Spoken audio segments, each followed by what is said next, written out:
X-ray ഇവിടുന്ന് എടുത്തിട്ടുണ്ടായിരുന്നത്? X-ray sunrise ഹോസ്പിറ്റലിൽ നിന്ന് എടുത്തിട്ടുണ്ടായിരുന്നു. ഇത് ഹയാത്ത് ഹോസ്പിറ്റൽ അല്ലേ, ചാവക്കാട് ഹോസ്പിറ്റൽ.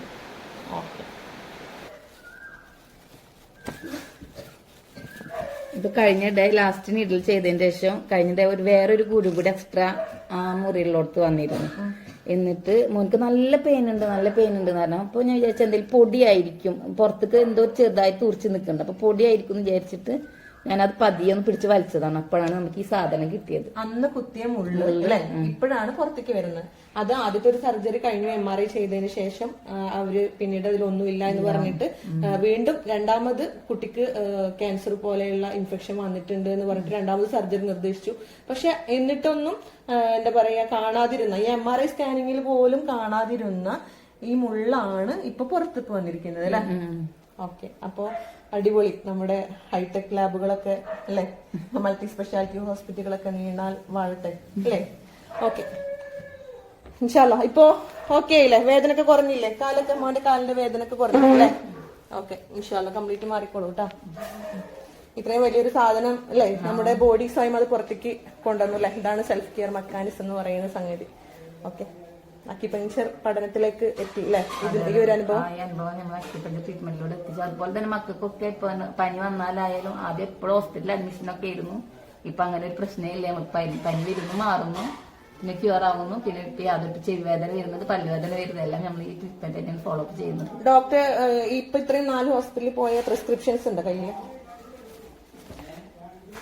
ഇത് ലാസ്റ്റ് മദർ ഹോസ്പിറ്റലിൽ നിന്ന് തന്ന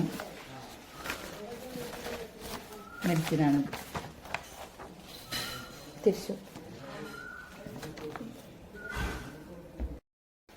എങ്ങനെയാണ് ഇപ്പോ ഈ ഒരു സംഭവത്തെ നോക്കി കാണുന്നത് നിങ്ങൾ? ഹോസ്പിറ്റലിൽ നിന്നുള്ള ഇവരുടെ ഈ ഒരു ഇപ്പൊ നിങ്ങളടുത്ത് പറഞ്ഞ കാര്യങ്ങൾ അല്ലെങ്കിൽ MRI സ്കാനിങ്, ഇത്രയും നിങ്ങളെ മാനസികമായിട്ട്, ഇത്രയും ചെറിയൊരു മോനാണ്, ഈ മോന്റെ ഒരു കാര്യത്തിലാണ് അവർ എന്ത് ചെയ്തിരിക്കുന്നത്, ക്യാൻസർ ആണെന്നൊക്കെ പറഞ്ഞിട്ട് അത്ര മാനസികമായി തകർന്നിട്ടുണ്ടായിരിക്കും. എന്താണ് അതിനെ കുറിച്ച് പറയാനുള്ളത്?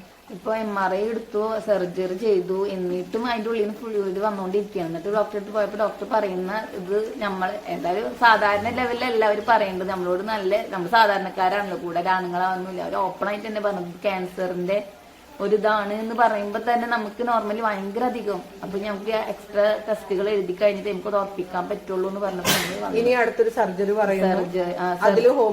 പറയുന്നു. ഈ ടെസ്റ്റുകൾ ചെയ്തതിന് ശേഷം നമുക്ക് എന്തെങ്കിലും ചെയ്യണം എന്നാണ് ആ സർജറി ചെയ്ത ഡോക്ടർ വീണ്ടും പറയുന്നത്. നമ്മൾ പിന്നെ അവിടെ എണീറ്റ് പോരേ ചെയ്തത്. ക്യാൻസറിന് കേട്ടപ്പോ പിന്നെ അതിൽ ചിന്തിക്കാൻ വേറെ ഒന്നുമില്ല. ഇത്രയും മാനസികമായിട്ട് നിങ്ങൾ ആ സമയത്ത് അത്രയും തകർന്നിട്ടുണ്ടാവും ഈ ഒരു വാക്കുകൾ കേട്ടപ്പോൾ. മദറിലേക്ക് ഇതാണ് ശരിക്കും ഒരു രോഗി അടുത്തേക്ക് വരുമ്പോ എന്താണെന്ന് പോലും അറിയാതെ ക്യാൻസർ ആണെന്ന് പറയുകയും ഇത്രയും വിവരമുള്ള ഡോക്ടേഴ്സ് അല്ലേ പറയുന്നത് എന്ന് കേട്ട് അതിനായി ട്രീറ്റ്മെന്റ് എടുക്കുകയും നേരത്തെ കാലുകൾ മുറിച്ച് കളയേണ്ടി വരും. ഇനി നമ്മളത് കേട്ടിട്ടാണ് മദർ ഹോസ്പിറ്റലിലേക്ക് പോകുന്നത്. അപ്പോഴാണ് ഡോക്ടർ പറഞ്ഞത് വേഗം തന്നെ സർജറി ചെയ്യണം, അല്ലെങ്കിൽ ഇത് കാല് മുറിക്കേണ്ട ഒരു അവസ്ഥയിലേക്ക് വരെ എത്തിക്കും, അതുകൊണ്ട് വേഗം തന്നെ നമുക്ക് അഡ്മിഷൻ എഴുതണം, ഇത് പെട്ടെന്ന് തന്നെ ചെയ്യേണ്ട കാര്യം എന്നൊക്കെ പറഞ്ഞു. രണ്ടാമത്തെ സർജറി നമുക്ക് സർജറി ചെയ്യാതെ മാറണം എന്നുള്ളൊരു ആഗ്രഹം ഉണ്ടായിരുന്നു. അതെ, അപ്പോ ഈ ഇത്രയും കേസുകളിൽ ഇതിന്റെ ഉള്ളിലുള്ള സാധനം എന്താണെന്ന് പോലും അറിയാതെ, ഇരിക്കുന്നുണ്ടോ ഉള്ളിൽ സാധനം ഉണ്ടോ ഇല്ലെന്ന് പോലും അറിയാതെ അവര് ക്യാൻസർ ആണെന്ന് അങ്ങ് അല്ലെ വരുത്തി തീർത്ത് അതിനായിട്ട് കാല് മുറിച്ച് മാറ്റണം എന്നൊക്കെയുള്ള തരത്തിലേക്ക് അത് എത്തിക്കുമ്പോ ഇതൊക്കെ തന്നെയല്ലേ ഇന്ന് സമൂഹത്തില് എല്ലാ സമൂഹത്തിൽ തന്നെ മുഴുവനായിട്ട് ഇത്തരം അവസ്ഥയിലേക്ക് എത്തിക്കുന്നത് ഈ ഡോക്ടേഴ്സും ഈ ആശുപത്രികളും തന്നെയല്ലേ, ഈ ഒരു സംവിധാനങ്ങളും തന്നെയല്ലേ. അതല്ലേ നമ്മൾ മനസ്സിലാക്കേണ്ടത്. ഇത്രയും വലിയ കൊള്ളിയുടെ പീസ്, കൊള്ളി കഷ്ണം, ഈർക്കിളിയുടെ കഷ്ണം MRI സ്കാനിങ് ചെയ്തിട്ട് പോലും കാണാൻ കഴിഞ്ഞിട്ടില്ല. ഇതാണ് നമ്മുടെ മൾട്ടി സ്പെഷ്യാലിറ്റി ഹോസ്പിറ്റലുകളുടെ അല്ലെങ്കിൽ ഹൈടെക് ലാബുകളുടെ ഒക്കെ ഇപ്പോഴത്തെ അവസ്ഥ എന്ന് പറഞ്ഞാൽ ഇതാണ്. അപ്പോ ഇതിനേക്കാൾ നമ്മളെപ്പോഴും നമ്മുടെ ശരീരത്തിൽ സെൽഫ് ക്യൂർ മെക്കാനിസം എന്ന് പറയുന്ന വളരെ പവിത്രമായ ഒരു സംവിധാനം സൃഷ്ടാവ് ഏർപ്പെടുത്തിയിട്ടുണ്ട് എന്ന് പറയുന്ന വളരെ മികച്ചൊരു പഠനം അല്ലെങ്കിൽ ഒരു തിരിച്ചറിവാണ് അക്യുപങ്ചർ എന്നുള്ളത്. അതിലേക്ക് ഇയാള് പിന്നീട് എത്തിപ്പെട്ടു അല്ലെ.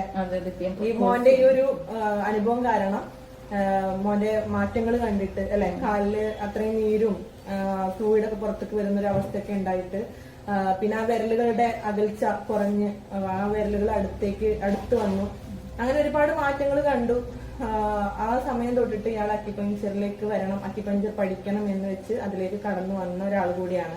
ഇപ്പൊ എന്ത് തോന്നുന്നു? അക്യുപഞ്ചർ പഠിക്കാനായിട്ട് ഇറങ്ങി തിരിച്ചപ്പോ തന്നെ ഒരുപാട് പേരുടെ എതിർപ്പുകളും ഒക്കെ ഉണ്ടായിട്ടുണ്ടായിരിക്കണം, പരിഹാസങ്ങളൊക്കെ ഉണ്ടായിട്ടുണ്ടായിരിക്കണം. ഇപ്പൊ അതിനെ എങ്ങനെയാണ് ഓവർകം ചെയ്തു വന്നതും അതുപോലെ ഇപ്പൊ എങ്ങനെയാണ് അതിനെ നോക്കി കാണുന്നത്? ഇപ്പോ എന്താ പറയുക, അത് തന്നെ അൽഹംദുലില്ലാ അള്ളാഹുവിനോട് സ്തുതിക്കും. ഇങ്ങനെ ഒരു മേഖലയ്ക്ക് റബ്ബ് എത്തിച്ചത്, ഈ ഒരു സിറ്റുവേഷൻ തന്നിട്ട് അൽഹംദുലില്ലാ എന്ന് പറയുന്നത്. കാരണം ഇങ്ങനെ സിറ്റുവേഷൻ ഉള്ളത് കൊണ്ടാണ് നമ്മൾ അക്യുപഞ്ചറിനെ അറിഞ്ഞതും അതിലേക്ക് എന്താണ് അക്യുപഞ്ചറിന് പഠിക്കാനുള്ള ഉത്സാഹം, പഠിക്കണം എന്നുള്ളൊരു ചിന്ത ഒന്നും ഉണ്ടായിരുന്നില്ല. അങ്ങനെ പഠിക്കാൻ പറഞ്ഞേക്കണമെന്നൊന്നും ഹസ്ബൻഡിനും അങ്ങനെ ഇത് നമുക്കൊരു അനുഭവം വന്നു. കാരണം ഇത്രയധികം ഹോസ്പിറ്റലുകളിലും എല്ലാവർക്കും എത്ര അറിവുള്ളവർക്കൊക്കെ നമ്മൾ കൊണ്ടുപോയിട്ട് അവർക്കൊന്നും MRI എന്നൊക്കെ പറയുമ്പോൾ ഇതിന്റെ ഉള്ളിലത്തെ ഇൻഫെക്ഷൻ വരെ കണ്ടുപിടിക്കാൻ പറ്റും എന്നൊക്കെയാണ് പറയാം. പക്ഷെ അതൊന്നും ഇല്ലാതെ ഇതൊക്കെ ഭയങ്കര അധികം ഒരു അത്ഭുതം തന്നെയായിരുന്നു. അപ്പൊ ഈ മിറാക്കിൾ എന്താണ് ഇവിടെ സംഭവിക്കുന്നത്, അപ്പൊ അതെന്താണെന്ന് അറിയാൻ വേണ്ടിയിട്ട് നമ്മൾ ഇവിടുത്തെ അക്യുപഞ്ചർ പഠിതാക്കളായിട്ട് ഒരുപാട് ഹൈ ക്വാളിഫൈഡ് ആയിട്ടുള്ള ആളുകള് ഹൈ പൊസിഷനുകളിൽ നിന്നും ഈ അക്യുപഞ്ചർ പഠിതാക്കളായി മാറാറുണ്ട്.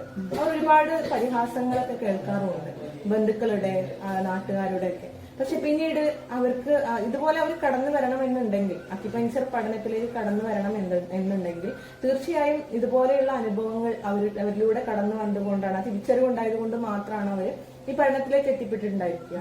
തീർച്ചയായും നമുക്ക് ഇതിൽ ഏറ്റവും വലിയൊരു ഉദാഹരണമാണ് നമ്മുടെ ശരീരത്തിലെ ഒരു ഫോറിൻ ബോഡിയും നമ്മുടെ ശരീരം അക്സെപ്റ്റ് ചെയ്യുകയില്ല. അതിനെ ഏതെങ്കിലും തരത്തിൽ ശരീരം എല്ലായ്പ്പോഴും പുറന്തള്ളിക്കൊണ്ടേ ഇരിക്കും. അതിനായിട്ട് പനിയോ അല്ലെങ്കിൽ ഇതുപോലെയുള്ള പഴുപ്പുകളോ ഒക്കെ ആയി തന്നെ ആ വേസ്റ്റിനെ പുറന്തള്ളാനായിട്ട് ശരീരം ശ്രമിച്ചുകൊണ്ടിരിക്കും എന്നുള്ള ആ ഒരു സെൽഫ് കെയർ മെക്കാനിസത്തിന് ഏറ്റവും വലിയ ഉദാഹരണമാണ് മോന്റെ ഈ ഒരു അനുഭവം എന്നുള്ളത്. തീർച്ചയായും നമുക്ക് അള്ളാഹുവിനെ സ്തുതിക്കാം. അതുപോലെ ഇനിയും ഒരുപാട് ആളുകളിലേക്ക്, സമൂഹത്തിലേക്ക് ഈ ഒരു തിരിച്ചറിവ് എത്തിക്കാനായിട്ട് നമുക്ക് പ്രയത്നിക്കാം. ഇൻഷാ അല്ലാഹ്. അസ്സലാമു അലൈക്കും.